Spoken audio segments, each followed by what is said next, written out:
I think I think we spoke recently, and I think you said your mum had said something along the lines of, "How many businesses exactly do you have now, Ryan?" Because they've lost count, and many of them are have been hugely successful and are turning multi-million pound figures.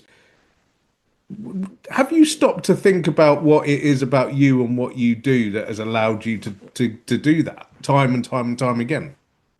Don't. I'll be honest with you, Matt. I think one of my biggest skills is uh, I act rather than think. When I was younger, I used to be very analyzed to paralyzed, if you want to put it. I used to spend that much time thinking, you had no time to act.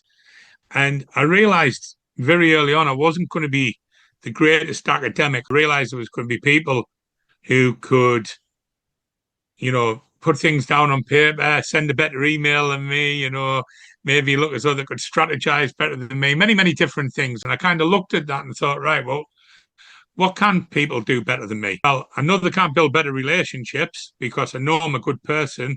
And I know if people meet me, they know I'm a good person. And I've got a great moral compass, which has been imposed on me by my parents very early on.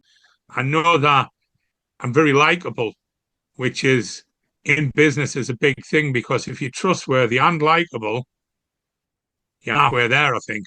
And I think the other thing I knew was I was fear of lost. And that might sound a little bit mad, but do you know what I mean by fear of lost? I was kind of scared to go back on a council estate.